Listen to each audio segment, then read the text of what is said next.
Well, hello, everyone.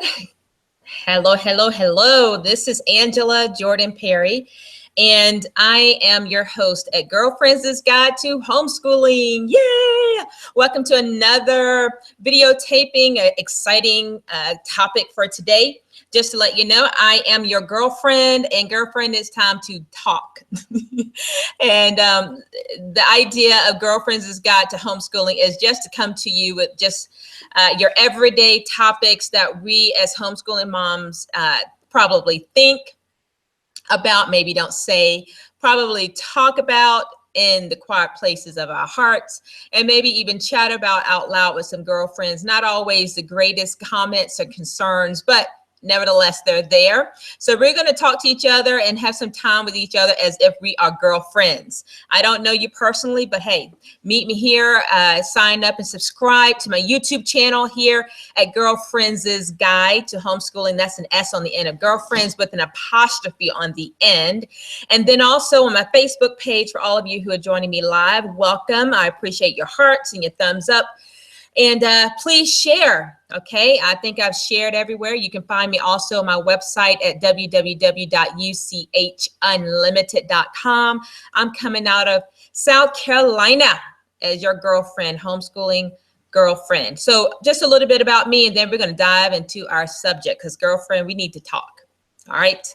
So I am a homeschooling mom of 17 years, 8 children, 4 birthed, 4 adopted, and we live in the foothills of South Carolina, where we are a small family farm. We have guinea hens, we have turkeys, we have a steer out here, we have some pigs, piglets, and goats, 3 dogs. Let's see what else have I left off. Hens. So we are just small farmers, and but with a family of 10 of us, now 2 are gone, out have flown the coop. So I'm still homeschooling 6 children, 1 to graduate this year and go on and study performing violin performance. So that's about me. But here's the subject for today. Now, weary homeschooling moms say to their kids all the time, straighten up or I'm sending you to public school. You all tell me if you never said that before. If you've been homeschooling for any time, maybe longer than a year or maybe even some months, you have probably thought it or said it. And I'll be honest with you, I have said that not in my earlier years of homeschooling, but in these last years of this 17-year journey, I have said that straighten up or I'm sending you to homeschool. I'm sending you to public school. And if I didn't say straighten up, I just thought, you know what, life would be just better if I send them on to public school. I've even threatened my kids, recently in the last year or two, you know what, I'm sending you right on to public school because I don't have time for this. Who know what I'm talking about? Yep, go ahead. Confession is good for the soul. You know what I'm talking about. So, girlfriend, we're going to talk about this because all I can do is just share from my heart, and then you just chew it up, spit out the bones, or chew it up, spit it all out, or just don't even chew it up. It's up to you. And I'm going to tell you, so if it wasn't last year, it was the year before, and I was so serious about sending my kids, my younger 5, off to public school. And I'm going to tell you the reason was not because they were not getting their schoolwork done. I was irritated with them in schooling. I was done with teaching. It was none of that. And in all honesty, when I threw that up in the air and said those words to my kids just about 2 years ago, it was just because I was a weary mom. Quote the point of weary, bold letters. I was a weary homeschooling mom. And I was at that time still running 2 businesses out of South Carolina as a director of a homeschool association. I was serving on a board for homeschoolers for the state. I was also starting my own business, direct marketing business. We were, as I mentioned, farmers. My husband also started his own business. We are very active in our church family. We lead worship, myself, my husband. I think 2 years ago, I was also teaching Sunday school at the time for some little children. let's see, the list probably go on, and I'm just tired right now thinking about it. And so all of that was going on, and I was trying to homeschool and serve my homeschool community and be on my social media sites. And just the list was going on and on and on, and personal development and reading books and exercising and I was weary, done with it. We actually took a trip to public school because in honesty, I was hoping that my kids who had never been to public school was going to be like, oh, this is the best thing in the world. Let's do it. Well, 4 of them did and 1 didn't. She cried. She never had been to public school. And at this time, she was 6th grade. And I think at that time for her, it was just a sense of rejection. Okay, why am I saying all this? The point was when we went to the school and I talked to the administrator and called a few other schools and talked to those administrators and heard what their schooling was and what they were going on in public school. Now, please hear my heart. If your conviction and you feel like public school is the key for you, that's fine. But this is for Girlfriends' Guide to Homeschooling. This is for those who are currently homeschooling. And once I heard about what they were doing and, you know, they weren't starting cursive writing. These are small little things, but just things I'm remembering right off the top of my head. They were not starting cursive writing at all. Like they were just introducing it back into public schools here in this state, I think in the 3rd grade, because I had them going in the 3rd grade. So in actuality, they would not have started cursive writing until that time. Reading would not have started happening until I think it was kindergarten or 1st grade.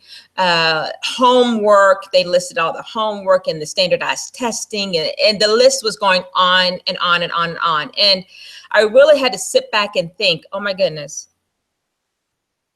if I send my kids on to public school, I'm going to create more work for myself.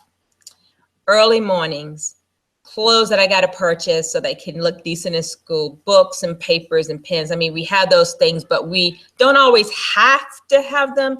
In school, they require certain things and this, not, and the other. And then the homework that was going to be done, did I say that already? Okay, so yeah, homework. We don't have homework in public school. We don't do standardized testing. That's nothing required in our state. You know, I can do testing, but it's nothing required. Grades, report cards, meetings. And then I'm the type of parent who I was definitely going to be involved in their schooling life. And so the list became long and long and long in comparison to me homeschooling my children. And so I go by this slogan and I keep this in my mind. And Jim Rohn, if you're familiar with him, he says, don't wish it was easier, wish you were better. Don't wish it, whatever that it is, was easier.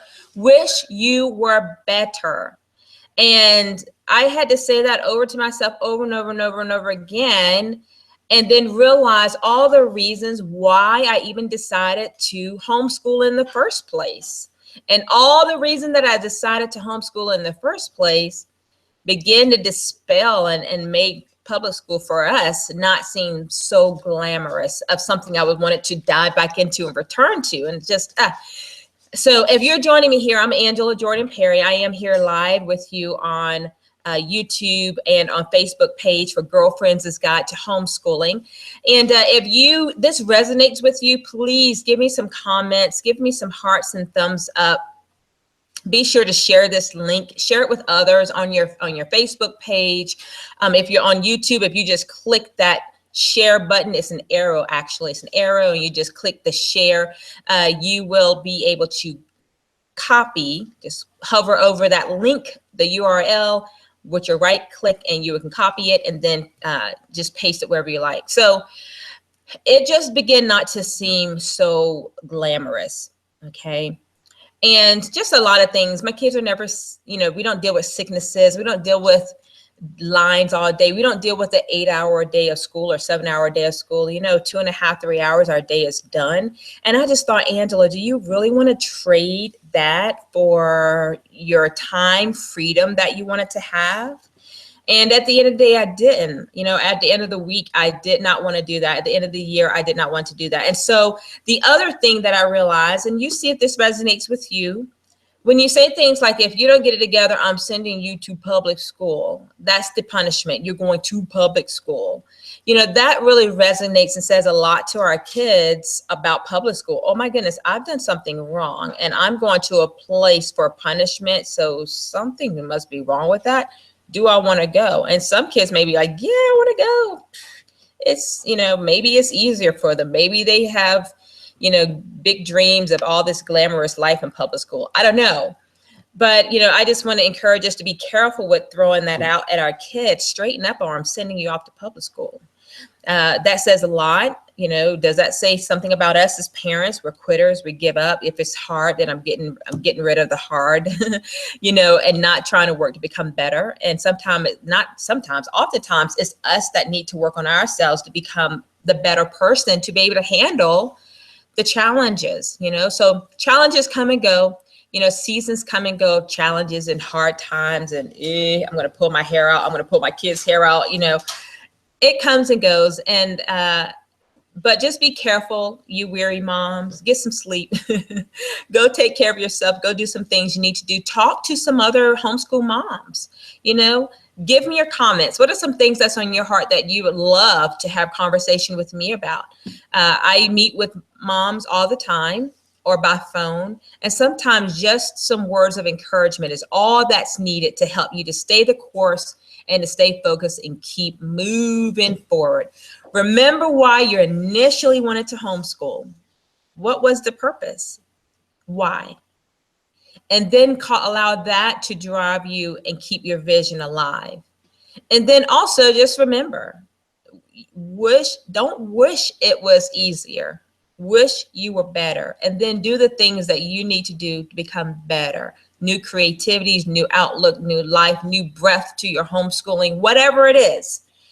Okay, so until next time, join me. I love to get your comments and your ideas and your suggestions on Girlfriends' Guide to Homeschool, and we'll talk about that. Just like girlfriends. I don't have my coffee now because it's so later in the day, but just, you know, grab a cup of coffee, glass of water, glass of wine, quiet moment, and let's join up and let's have some conversation. Have a great day. Again, this is Angela Jordan Perry. If you'd like to send me an email, you can send it to GGTO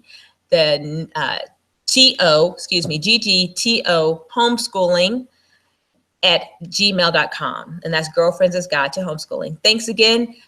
Sure, follow me on Facebook, of course, at Girlfriends' Guide to Homeschooling, and subscribe to the YouTube channel.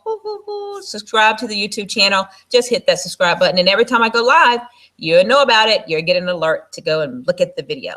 Thank you, and until next time, have a great day. Bye-bye for now.